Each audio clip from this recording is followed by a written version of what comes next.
तो बुलेटिन की शुरुआत किसान आंदोलन के साथ।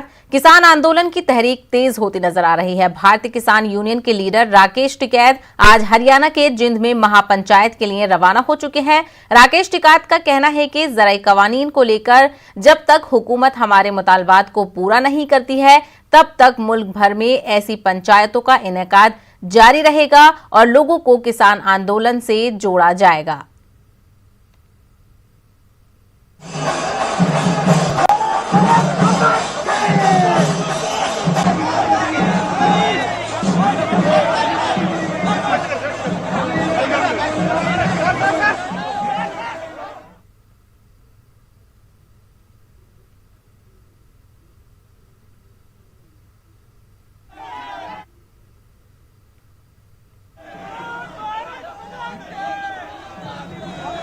तो आप सीधे तस्वीरों में देख सकते हैं बीजेपी के कौमी सदर जेपी नड्डा केरल पहुंचे हैं। वहां से हम आपको बराह रास्त तस्वीरें दिखा रहे हैं।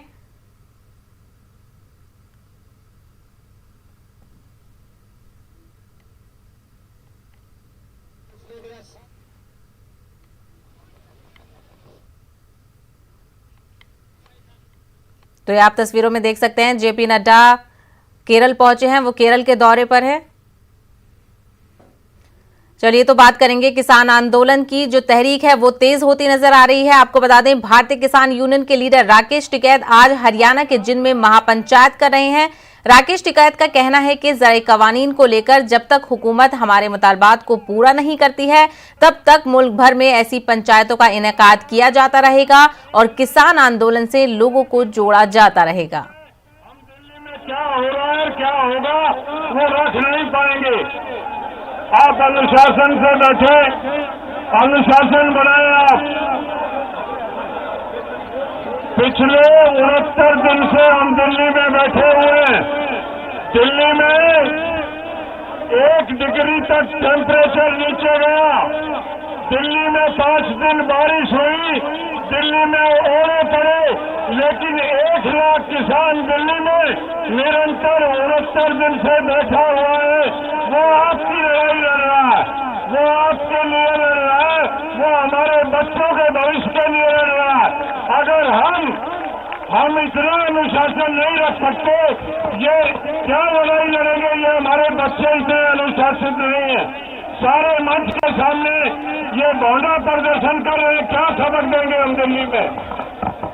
देखिए, मैं आपको बताना चाहता हूं, सरकार ने जो 3 कानून बनाए, जिस तरह से सरकार ने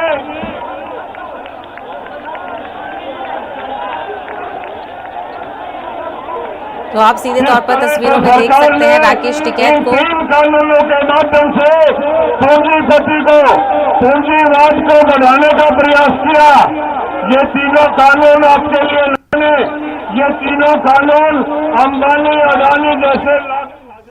तो ये थे भारतीय किसान यूनियन के लीडर राकेश टिकैत जो हरियाणा के जिंद में पहुंच चुके हैं महापंचायत के लिए। किसान आंदोलन के हवाले से ये महापंचायत का इनेकाद किया जा रहा है। आगे बढ़ेंगे। सुप्रीम कोर्ट ने लाल किला तशद्दुद मामले में जांच की दरख्वास्त करने वाली अर्जियों पर समाअत से इनकार किया है। अदालत ने अर्जी गुजारों से हुकूमत को याददाश्त सौंपने को कहा है। ख्याल रहे कि लाल किला तशद्दुद मामले में मफाद आमा की अर्जी दाखिल की गई थी और उसकी जांच अदालत की निगरानी में NIA से कराने का मुतालबा किया गया था। अर्जी गुजारों के मुताबिक मुखालिफत के नाम पर तशद्दुद की इजाजत नहीं दी जा सकती है, क्योंकि इजहार राय की आजादी और मुखालिफत के साथ ही दूसरों के हुकूक का भी ख्याल रखा जाना चाहिए।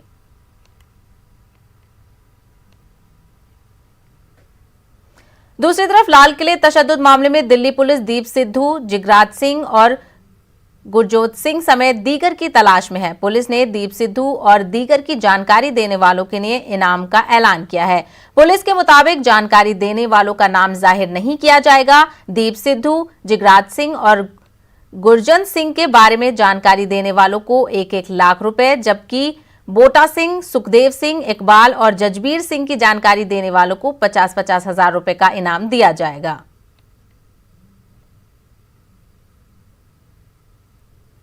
एहतजाजियों से निपटने के लिए दिल्ली पुलिस के पास खुसूसी ड्रेस मौजूद है। अब खुसूसी ड्रेस पहनकर दिल्ली पुलिस के जवान सड़कों पर उतरेंगे। 26 जनवरी को लाल किला के अंदर जिस तरह से पुलिस कर्मियों पर मारपीट हुई, हिंसा हुई, उसके बाद राजधानी दिल्ली की जो पुलिस है वो काफी अब पहले से ज्यादा एक्टिव हो गई है। और अगर इस वक्त में आपको मैं दिखाना चाहूंगा कि जिस तरह से बकायदा ड्रेसिंग सेंस की अगर बात करें तो इस तरह से बकायदा देखा जा सकता है दिल्ली पुलिस के जवानों को एंटी राइट गेयर ड्रेस जो है बकायदा वो पहने हुए हैं और कोई भी धरना प्रदर्शन वाले स्थान पर अब ये प्रॉपर एक अपने ड्रेस के साथ में वो पहुंचते हैं। चाहिए इनके बॉडी का एक एक पार्ट जो है वो काफ़ी जो है उनको महत्वपूर्ण होता है और इसी मामले को ध्यान में रखते हुए एक प्रॉपर एक ड्रेसअप जो है उनको तैयार किया गया है जिससे कि ये जवान सुरक्षित रहें। जिस तरह से लाल किला के अंदर में हिंसा हुई और वहां पर दिखाया गया कि पुलिस कर्मियों के ऊपर में जिस तरह से मारपीट की गई, उनके ऊपर में तलवार से वार किया गया, तो इनका जो ड्रेसिंग सेंस है, इनके जो सुरक्षा कवच है, उस सुरक्षा कवच को यहाँ पर तैनात किया गया है। पुलिस जिसमें पुरुष जवान जो है उनके साथ साथ जो महिला जवान हैं, आप महिला जवानों को भी मैं दिखाऊंगा कि उनको भी पूरा वेल ड्रेस के साथ में बाकायदा फील्ड में भेजा जा रहा है और किस तरह से इनको तैयार करने के साथ साथ किस तरह से इनको एक्टिव रहना है और किस तरह से किसी भी धरना प्रोटेस्ट में वहाँ पर कार्य करना है उसके लिए विशेष हिदायत दी जा रही है। इस वक्त में आपको दिखाना चाहेंगे कि देखिए ये मंडी हाउस का एरिया है और यहाँ पर किसान बिल के विरोध में यहाँ पे कुछ लोग प्रदर्शन कर रहे हैं जिसमें कि NSUI से हैं और कुछ JNU से जुड़े हुए छात्र संगठन हैं, तो वो यहाँ पर धरना प्रदर्शन कर रहे हैं। लेकिन अब जिस तरह से बाकायदा यहाँ पर ये जवान पहुँचे हैं, इन तमाम मामलों की गंभीरता को देखते हुए इन लोगों को विशेष तौर पर हिदायत दी जा रही है। वीडियो जर्नलिस्ट प्रकाश गुप्ता के साथ शंकर आनंद, न्यूज़ 18 दिल्ली। किसानों के एहतजाज पर गैर मुल्की नुमाइंदा शख्सियात के तबसरे का हिंदुस्तान ने सख्त नोटिस लिया है।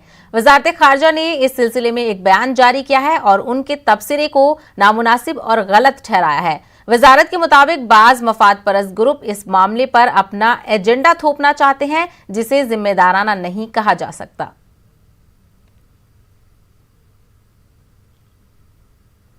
किसानों के आंदोलन पर बैनुल-अक़वामी सतह पर तबसरा बढ़ता जा रहा है। पॉप सिंगर रिहाना ने ट्वीट करके किसानों की हिमायत का ऐलान किया है, तो वहीं माहौलियात के लिए सरगर्म कारकुन ग्रेटा थनबर्ग भी सामने आ गई हैं। उन्होंने किसानों की हिमायत में ट्वीट करके लिखा है कि हम हिंदुस्तान में चल रहे किसान आंदोलन के साथ खड़े हैं।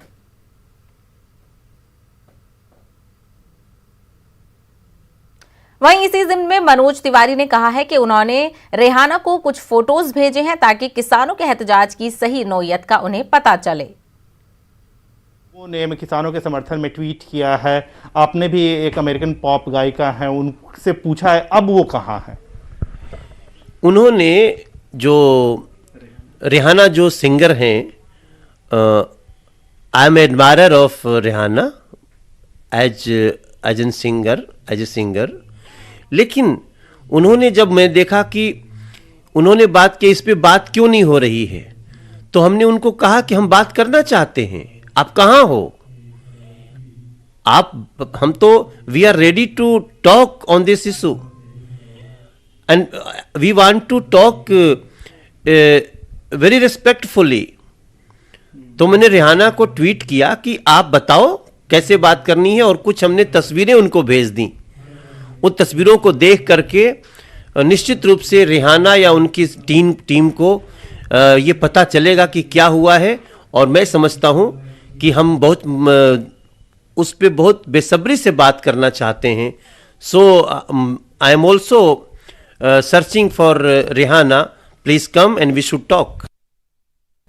एक जीनियस की पहचान छोटी उम्र में ही हो जाती है। नेटवर्क 18 इस पहल में भी ऐसे ही कुछ जीनियस को सामने ला रहा है। नेटवर्क 18 की खास पेशकश बायजूस यंग जीनियस में इस बार हमारे साथ जुड़े हैं राजकुमार राव, इन बच्चों की हौसला अफजाई करने के लिए। देखना ना भूलिए बायजूस यंग जीनियस 6 फरवरी को रात 9 बजे।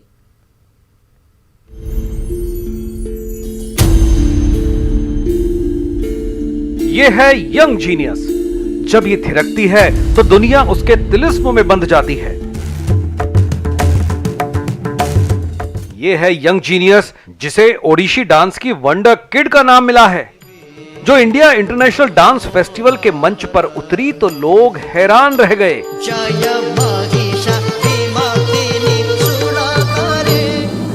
ये है यंग जीनियस जो सिर्फ 10 साल की उम्र में कई देशों में अनगिनत फैन बना चुकी है। जो सिर्फ 4 साल की उम्र में ओडिशी प्रतिभा का खिताब जीत चुकी है। नेटवर्क 18 पर एक अनोखा शो दंग करने वाली बेंगलुरु की श्रीनिका पुरोहित के साथ। मेरा नाम श्रीनिका है, मैं 10 साल की हूँ। मैं एक ओडिसी क्लासिकल डांसर हूँ and I am from Bangalore. जो इंटरनेशनल मंच पर भारत की तरफ से डांस करने वाली सबसे छोटी उम्र की डांसर्स में से एक है, जो सिंगापुर, जापान और अमेरिका में डांस शो करके धूम मचा चुकी है। ओडिसी एक बहुत ग्रेसफुल और ब्यूटीफुल डांस फॉर्म है। मुझे ओडिसी को ऊंचाई पर लेके जाना है और मुझे भी एक बहुत फाइन ओडिसी डांसर बनना है, जिसका घर और घराना ही ओडिशी डांस में रचा बसा है। जो अपनी मां के साथ मंच पर मुद्राएं बनाती है तो अलौकिक माहौल बन जाता है। जिसने 4 साल की उम्र से खिताब जीतने शुरू किए, जो न सिर्फ अपनी मां बल्कि अपनी दादी से भी नृत्य की बारीकियां सीखती रही। आ रही है ये यंग जीनियस।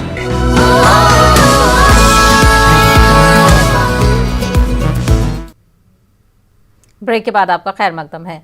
बीएमसी ने तालीम पर बजट में इजाफा किया है। माली साल 2021-22 के लिए 2,945.78 करोड़ मुख्तस किए गए हैं, जो पिछले साल के मुताबिक 1.19 करोड़ ज्यादा है। तालीमी बजट में स्कूल इंफ्रास्ट्रक्चर पर भी खास तवज्जो दी गई है। इंफ्रास्ट्रक्चर पर 190.1 करोड़ रुपए खर्च किए जाएंगे। वर्चुअल क्लासेस के लिए 13.15 करोड़ रुपए मुख्तस किए गए हैं। मराठी, हिंदी, गुजराती, उर्दू समेत 8 जबानों के लिए 963 स्कूलों में 2,16,450 तलबा व तलबात को 7,500 से ज्यादा असातिज़ा मुफ्त तालीम देंगे। बात करेंगे बिहार की। बिहार में हुकूमत के खिलाफ मुजाहरा करना अब महंगा पड़ सकता है। जराये के मुताबिक महकमा दाखिला ने एक खत जारी किया है। इस खत के मुताबिक अगर कोई शख्स पुरतशद्दुद एहतजाज करता है और पुलिस उसके खिलाफ चार्जशीट दाखिल कर देती है तो ऐसे शख्स को किसी भी तरह की सरकारी ठेके या सरकारी नौकरी का अहल नहीं माना जाएगा। इस खत पर रियासत की सियासत में हलचल मची हुई है। अपोजिशन जमातों ने इसे गैर जमहूरी फैसला करार दिया है। वहीं बिहार सरकार के इस फैसले पर कांग्रेस ने निशाना साधा है और इसे एक जमहूरियत के खिलाफ बताया है। धरना प्रदर्शन को लेकर जो नया गाइडलाइन नीतीश सरकार की तरफ से जारी किया गया है, मैं समझता हूं ये अपने आप में घोर अलोकतांत्रिक गाइडलाइन है। क्या बिहार में धरना प्रदर्शन करना अब अपराध हो गया है? अपराधियों के खिलाफ तो केस दर्ज होता नहीं। अब ये फरमान जारी कर दिए कि जो लोग धरना प्रदर्शन में भाग लेंगे उन्हें सरकारी नौकरी या ठेके वगैरह में अवसर नहीं दिया जाएगा। ये नया पैटर्न पिछले 2-4 साल से नीतीश जी ने आरंभ किया है। गैर भाजपा, गैर जदयू पॉलिटिकल पार्टियों के नेताओं के ऊपर बहुत धड़ल्ले से एफआईआर दर्ज होता है। उधर आरजेडी ने भी कई सवाल खड़े किए हैं और कहा है कि सरकार का फैसला तानाशाही फैसला है। बिहार के मुख्यमंत्री नीतीश कुमार ने निर्णय लिया है कि जो धरना प्रदर्शन करेंगे उनको नौकरी में जगह नहीं मिलेगी। यह निर्णय तुगलकी फरमान है नीतीश जी। लोकतंत्र का गला घोटने वाला है। कोई अपनी बातों को रखने का जो सशक्त माध्यम है लोकतंत्र, वो धरना प्रदर्शन है। यह फरमान इस बात का प्रमाण है कि आपका विश्वास लोकतंत्र में टूट चुका है। इस मामलों में लोगों ने अलग अलग ख्यालात का इजहार किया है। कुछ लोगों ने सवाल खड़े किए हैं तो कुछ लोगों ने सही कहा है। बताएंगे कि बहुत अच्छा फैसला है। एक सामाजिक परिवेश में कैसे रहा जाए, इससे बहुत बड़ा सीख मिलता है लोगों को, इसलिए इसको सराहना होनी चाहिए। तेजस्वी साहब के बारे में क्या कहा जाए, उसको अनपढ़ आदमी है, उसको कुछ बुझाता है। लेकिन ये है कि लालू यादव का बेटा है और वो तो हर दम विरोध करता है। सरकार का कोई भी काम जो है विरोध करता है। आप इस फैसले को किस रूप में देखते हैं? ये फैसला तो बहुत अच्छा है, बहुत अच्छा। बिल्कुल सही है, क्योंकि आजकल धरना प्रदर्शन के नाम पर इतना गलत काम हो रहा है जिससे सरकार को क्षति भी होती है और काम भी बाधित होता है। ऐसे में लोगों पर अंकुश लगाने के लिए तो ये बहुत ज़रूरी है। आखिर इससे कुछ लोग तो उससे ऐसा बचेंगे। नहीं, ये गलत है। धरना प्रदर्शन करना जो है वो आदमी का अधिकार में आता है, जनता का। और मान के चलिए सरकार इस पर अंकुश लगाता है, ये तो निरंकुश का ही है। वो तो अपना हर नागरिक का अधिकार है, मांगने का एक यही तरीका है। सर तो मैं तो इसमें यही देखता हूँ कि गवर्नमेंट जो भी करती है हम लोगों के लिए हित के लिए करती है। चाहे इसमें धरना प्रदर्शन हो या ना, तो ये तो लोगों का मत है, अपना सोच है कि मैं ये करूँगा तो ज़रूर गवर्नमेंट इस टाइम करेगी, इस पर चर्चा करेगी। बट हमें सरकार का समर्थन रखता हूँ इस वक्त में। जो भी लिया सरकार ने बढ़िया ही लिया है, क्योंकि जो भी हम लोग क्षति नहीं पहुंचनी चाहिए। जो भी चीज़ है, जैसे धरना प्रदर्शन दे रहे हैं तो जो भी धरना प्रदर्शन शांति रूप से होनी चाहिए, उसमें कहीं भी कोई क्षति नहीं देना चाहिए। चाहे तो ये जो फैसला लिया उन्होंने उस पर FIR दर्ज हो रहा है। कश्मीर में बर्फबारी और शदीद सर्दी की वजह से मामूलात जिंदगी काफी मुतासिर हुई है। उधर सड़कों पर फिसलन और आबी जखायर के मुंजमद होने से लोगों का जीना हराम हो गया है।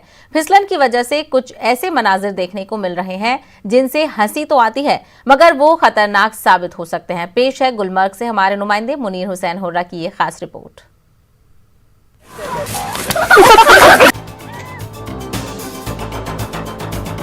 वादी कश्मीर में मौसम सरमा के दौरान फिसलन की वजह से अक्सर इस तरह के मनाजिर देखे जाते हैं। कई मकामात पर सड़कों पर फिसलन और पानी व बर्फ जम जाने से चलना फिरना मुश्किल हो गया है। इन तस्वीर से आप खुद अंदाजा लगा सकते हैं कि सड़कों पर गाड़ियों का चलना किस कदर मुश्किल बन गया है। इन हालात में लोगों का फिसल जाना अगरचे हंसी का बायस बन जाता है, मगर ये अक्सर काफी खतरनाक भी साबित होता है। रवां बरस रिकॉर्ड तोड़ सर्दी की वजह से नल, पाइपें, गाड़ियां और मोटरसाइकिल तक जम गए हैं। गाड़ियों को काबिल आमदरफ्त बनाने के लिए कहीं इन्हें पहले गर्म किया जा रहा है तो कहीं धक्का लगाना पड़ता है। सुबह के करीबन 11 बजे तक रोड पे पैदल चलना भी बहुत ज्यादा दुश्वार हो जाता है, क्योंकि रोड पे बिल्कुल वो फिसलनसी रहती है, आइस की तरह रोड जम जाता है। उसमें गाड़ियों के साथ साथ पैदल चलने वालों को भी बहुत ज्यादा दुश्वारियां सामने आ रही है। गाड़ियों की फिसलन काफी हो जाती है, गाड़ियों की परेशानी है। सुबह सुबह स्टार्टिंग की प्रॉब्लम हो जाती है, गाड़ियों को परेशानी होती है, हादसा पेश आते हैं। और आजकल ज्यादा मेरे ख्याल में बोन्स एंड जॉइंट हॉस्पिटल का काफी रश रहता है। सड़कों, गली कूचों और घरों के सहन में फिसलन की वजह से हादसा भी पेश आ रहे हैं। डॉक्टरों का कहना है कि शदीद सर्दी और फिसलन के बीच लोगों को कई एहतियाती तदाबीर अपनाने की जरूरत है। विंटर सीजन के दौरान नंबर ऑफ इंजरीज कैजुअलिटी जो बढ़ती हैं वो हादसा की वजह से भी बढ़ती हैं। तो रोड ट्रैफिक एक्सीडेंट्स हो जाते हैं और घर में गिरने के चांसेस, इंजरीज हो जाते हैं, स्लिप हो जाती हैं, फ्रैक्चर भी हो सकते हैं या मामूली स्प्रेन भी हो सकते हैं, मामूली ट्रॉमा, ट्रिवियल ट्रॉमा जिसको हम कहते हैं, उसकी वजह से भी हो सकते हैं। उसको प्रिवेंट करने के लिए ज्यादा तौर पर हम ध्यान इस चीज़ का रखते हैं कि नंबर ऑफ कुशनिंग, जो कपड़े हैं आपने अच्छे खासे कपड़े पहनने हैं ताकि आपकी कुशनिंग हो जाए, इन जॉइंट्स की, इन बोन्स की कुशनिंग हो जाए। सेकंड चीज़ ये होता है कि एंटी स्किड शूज़ होते हैं, जैसे रबर के प्लेन शूज़ होते हैं, वो भी पहन सकते हैं। उसकी वजह से इंजरीज कम होने के चांसेस हैं, स्लिप होने के चांसेस कम है। कश्मीर में इस तस्वीर का एक और पहलू भी है। एक तरफ जहां इस मौसम में लोगों का जीना मुश्किल हो गया है, वहीं सयाह बर्फबारी और कई मकामात पर यखबस्ता आवेजा होने से काफी लुत्फ अंदोज हो रहे हैं। तरफ तो आइस है, it's freezing everywhere and there is a pipe leakage, as you can see it's frozen there, even the water that's come out of the pipe there, it's pretty good, it's white everywhere. ये viewpoint देखा, बहुत अच्छा है, अच्छी बर्फ जमी हुई है, बिल्कुल माइनस टेम्परेचर है। आप जरा दरख्त की तरफ ध्यान से देखें तो बिल्कुल आइस की जमा हुआ है। कश्मीर में शदीद तरीन सर्दी के इन अयाम में जहां लोगों को गर्मी और दीगर चीजों का खास ख्याल रखना है, वहीं जरूरत इस बात की भी है कि गाड़ियों को चलाने के दौरान भी हादसात से बचने के लिए तमाम वसाइल बरूए कार लाए जाएं। न्यूज़ 18 उर्दू के लिए मुनीर हुसैन हुर्रा की रिपोर्ट। गैर कानूनी तारिकीन वतन को वापस भेजने के मामले में राज्यसभा में वजारत दाखिला ने तहरीरी बयान दिया है। गैर कानूनी रोहिंग्या को वापस भेजने के मामले पर वजारत दाखिला ने कहा है कि फॉरेनर्स एक्ट के तहत हुकूमत को ऐसा करने की इजाजत है, उसके पास इख्तियार है। हुकूमत गैर कानूनी तरीके से क़याम पजीर अफराद को वापस भेज सकती है। वजारत के मुताबिक रोहिंग्या समेत दीगर गैर कानूनी माइग्रेंट की शिनाख्त और कौमियत की तौसीक का अमल जारी है।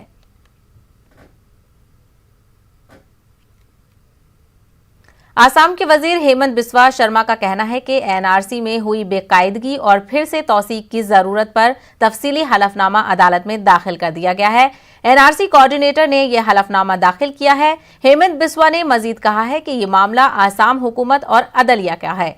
उन्होंने मजीद कहा कि आसाम में मुस्लिम आबादी के 2 सूते हैं, एक जो मकामी है और दूसरा बांग्लादेश से आया हुआ। उन्होंने मजीद कहा कि मुख्तलिफ अदवार में आए लोग खुद को मियाँ कहते हैं और फिरका परस्त हैं। हेमंत बिस्वा के मुताबिक ये लोग आसाम की तहजीब, सकाफत और जबान को नुकसान पहुंचाने की सरगर्मियों में शामिल हैं। हेमंत बिस्वा शर्मा की जाती राय है कि ऐसे अफराद को आसामी जबान और सकाफत और हिंदुस्तानी तहजीब को खुले तौर पर चैलेंज करते हैं। हमें वोट नहीं देना चाहिए।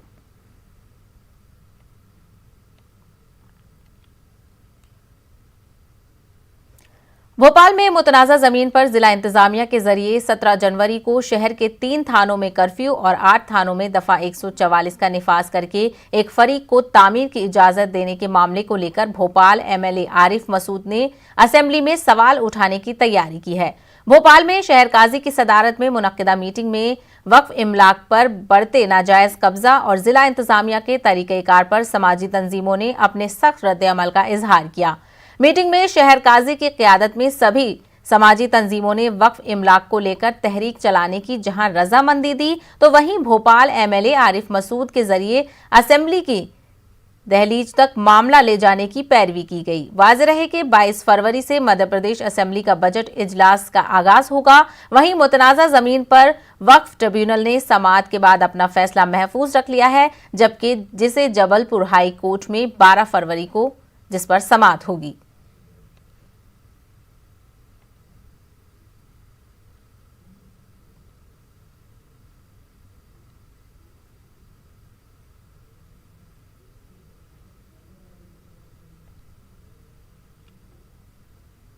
कॉलोनी का मैटर आया है, उसको भी पूरी ताकत से लड़ा जाएगा और मैं विधानसभा के अंदर उस मुद्दे को उठा रहा हूँ और पूरी ताकत से रखूंगा। किस तरह कर्फ्यू लगाकर कब्जा कैसे लिया, ये विधानसभा। नरेंद्र मोदी की हुकूमत में पेट्रोल और डीजल की कीमतों में मुसलसल हो रहे इजाफे के खिलाफ आज कांग्रेस पार्टी कारकुनान ने सीनियर लीडर विवेक बंसल की क़यादत में एहतजाजी मुजाहरा करते हुए कीमतों को कम किए जाने का मुतालबा किया। कांग्रेस कारकुनान मैरिस रोड से जुलूस निकालते हुए सेंटर पॉइंट पहुंचे और हुकूमत के खिलाफ जमकर नारेबाजी की। इस मौके पर विवेक बंसल ने कहा कि पहले यूपीए के दौर में कीमतों में इजाफे पर पूरी बीजेपी सड़कों पर होती थी और आज खामोश तमाशाई बनी हुई है। आज हमने रिक्शा चलाकर अपने साथियों के साथ अभी जो जिस तरीके से रिकॉर्ड स्तर पर पेट्रोलियम पदार्थों की आए दिन मूल्य वृद्धि हो रही है, जबकि अंतर्राष्ट्रीय मार्केट में हम बार बार इस बात को दोहरा रहे हैं कि आज जितने न्यूनतम स्तर पर हैं पेट्रोलियम पदार्थों के दाम, और ये सरकार इसने एक परिपाटी बना ली है कि जो भी कुछ हो, इन्होंने नारा दिया था न्यूनतम सरकार और अधिकतम शासन पर, लेकिन ये अधिकतम सरकार और न्यूनतम शासन देखने को मिल रहा है। जनता का शोषण हो रहा है। जो महंगाई है आज इस स्तर पर है, आसमान को छू रही है। किसी भी चीज़ की आप महंगाई देख लें, चाहे कड़वा तेल हो, पेट्रोलियम पदार्थ हो, और कितना हंगामा करती थी आदरणीय श्रीमती केंद्रीय मंत्री स्मृति ईरानी और इनके साथीगण पेट्रोलियम पदार्थ में या सब्जियों में जरा सी भी अगर मूल्य वृद्धि यूपीए शासन के दौरान होती थी, आज बिल्कुल। खबरों में फिलहाल इतना ही। मजीद ताज़ा अपडेट्स के लिए आप लॉगिन कर सकते हैं हमारी वेबसाइट news18urdu.com पर। मुझे दीजिए इजाजत। आदाब।